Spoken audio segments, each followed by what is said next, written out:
avec 23% de Français qui lui font confiance contre 73% de Français qui ne lui font pas confiance pour relever les principaux problèmes qui se posent au pays.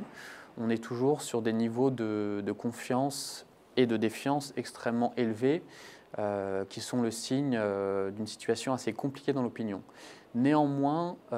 François Hollande interrompt avec cette petite hausse de 2 points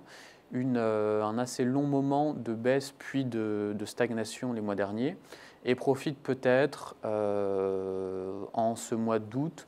d'une relative embellie grâce à ses récents propos aux commémorations de la guerre 14-18 et à des prises de parole récemment plus nuancées et mieux accueillies sur le conflit israélo-palestinien,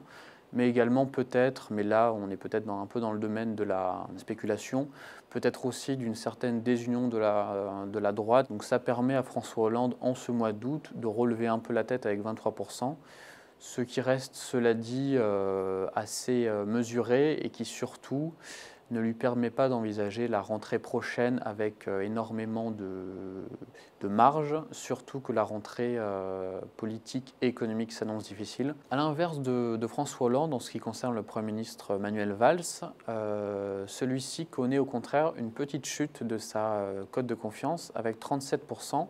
au lieu de 39% le mois dernier. Même si Manuel Valls reste à un niveau qui est quand même considérablement plus élevé que le président de la République, on voit que sa cote de confiance s'est érodée de façon certes légère, mais assez progressive depuis son entrée en fonction en avril dernier. Surtout que les Français qui ne lui font pas confiance pour faire face aux principaux problèmes qui se posent au pays, cette proportion a augmenté de 9 points en l'espace de quelques mois.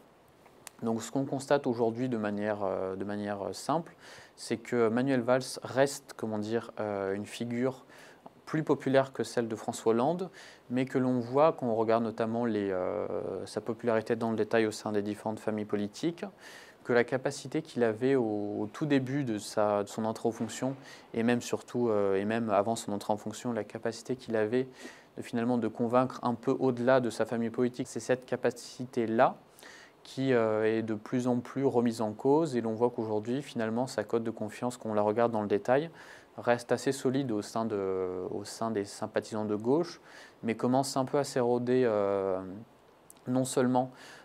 au sein, par exemple, de la gauche radicale ou des Verts, mais également au centre et à droite. Donc c'est le signe peut-être d'une certaine usure du pouvoir, mais qui sera à suivre dans les mois à venir pour voir si c'est là le signe d'une réelle défiance,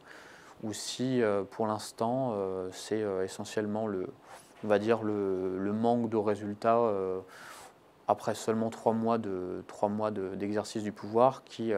lui porte atteinte.